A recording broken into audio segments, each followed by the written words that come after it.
Hello. Hi everyone.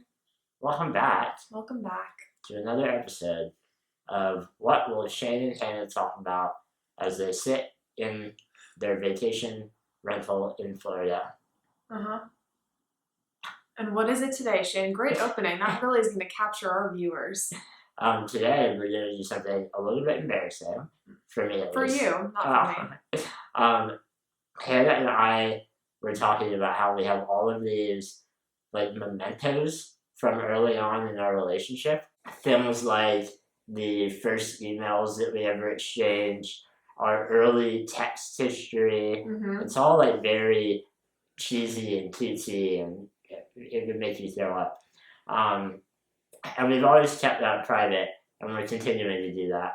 But we were talking about this, and we remembered a poem that I wrote for Hannah very, very shortly after I met her. Very shortly. I don't think we're going to say how shortly because that might like put the nail in the coffin of your embarrassment. Right. But it was very early. This poem is actually on Shane's Instagram. He posted it back then before anyone even knew that we had met. Before they knew what I was talking about. Yep, no one knew what was going on. But we figure, since it's already out there, we might as well share it and let everyone know that this is the background of what that poem was about. Hello. Welcome to the show. Welcome to the show. Welcome to the show. It's time to talk about our lives. Before I read you my masterful piece of artwork. It is a good poem. Thank you. And I want to talk to you about your perception of it also. Yeah. But before we read the poem, we have a message from a sponsor. We would now like to thank the sponsor of this video, Able. I just read that one of the major reasons that couples break up is differences over saving and spending. So let's talk about saving and spending. See if we can have a disagreement. Let's try to break up.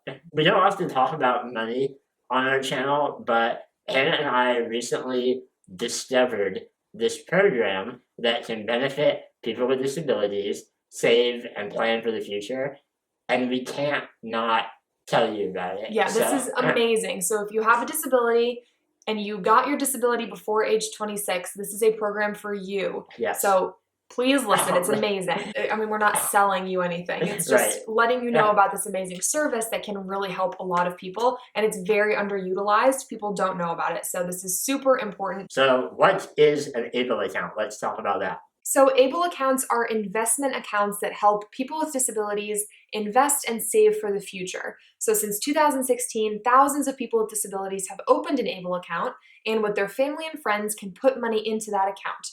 And you can choose from many states who offer ABLE accounts. We selected California, Able. And you can select from a list of saving and investment funds. As your money grows, you can take funds out at any time to cover qualified disability expenses like rent, transportation, technology needs, education, healthcare costs. There's way more than just that. Yeah, lots of stuff. It sounds too good to be true. The fact that there is an account that you can put money into to grow that money, it's not taxable, it doesn't affect your benefits. That's amazing. Yep. And not enough people know about this. I opened one with Able. California is one of the states where they offer them, but you don't have to live there. So over the next few months, we're going to tell you what it's been like opening an account, how cool it is that we can save for our future and like our next home that's more accessible. Yeah. It's just really cool. And if you've been watching our videos, you know that this is a huge problem where disabled people have to choose between, having money or having benefits. And this can really help a ton of people. All right, in the description below, we're going to link to the Able website because they do allow you to apply from anywhere in the US. So check it out, save some money, and we're excited to share this with you.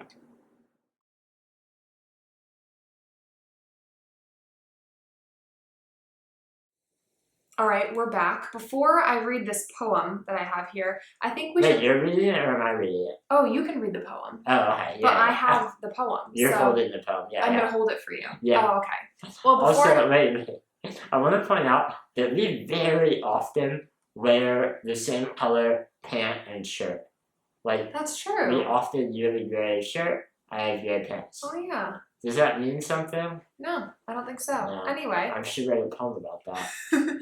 Shane used to write a lot of poems. Like, he doesn't really do that anymore, but I'm too happy. Yeah, they were all sad, like really, really sad poems, and he used to write a lot of them. So this isn't like completely out of the blue.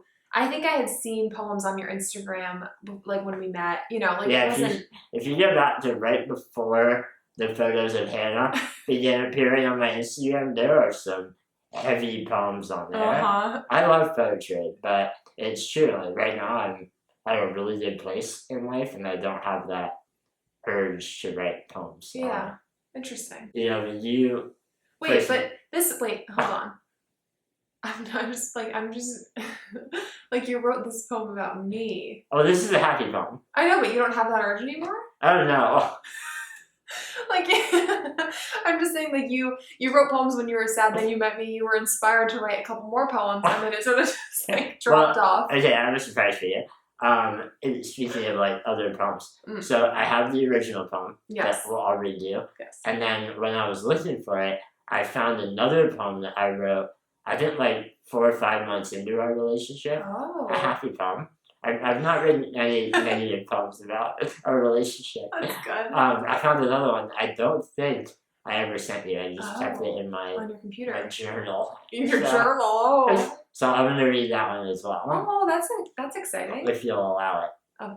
I'll allow it. All right. Should we get into the first poem? Yes. You hold it up higher so I can keep my head up. Oh. I broke your chair. Right in my chair. All right, everyone. There you go. I've never shared a poem like out loud before. We'll put it on the screen too. Context. I wrote this the day after daylight savings, like the time change. So that's you reference it. How we reference. All right, here we go. It's actually not about Hannah. It's about daylight savings. Time leaps ahead tonight, and while we rocket forward in our sleep, the trees know nothing of our manipulations with the sun. All they know, deep, dark dogwoods, hurting warmth, is that the mornings have been less crispy lately, and somewhere, tucked beneath covers in the house they overlook, there's a boy dreaming about possibilities and her face.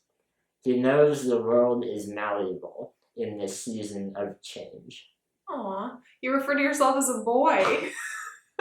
That's kind of cute. I feel like man wasn't quite, I didn't have the same. Well, you were a boy then. I was a boy. You were 23, you thought of yourself as a boy. A young boy in love. I feel like now you would use man to refer to yourself. Yeah. That's kind of funny. Yeah. I don't know, but I still remember that feeling of like, we had just met, and it was the most impractical thing in the entire world for us to be falling in love. Because you were so far away. Yeah. But we were both like, this is happening. We feel something. Yeah. What do we do? So this poem spoke to that a little bit. That's so cute. And ironically, we ended up moving in together and getting married. So yeah. I was right. It all worked out. The world was malleable. Alright, shall I read you the other one I found? Sure. It's on the other note. Okay. Yeah, there we go. These don't have titles. Okay. Well, normally when you do a poetry reading, you like say the title. Happiness is sharing silence with her, when words become unnecessary, replaced by understanding gestures of the eye.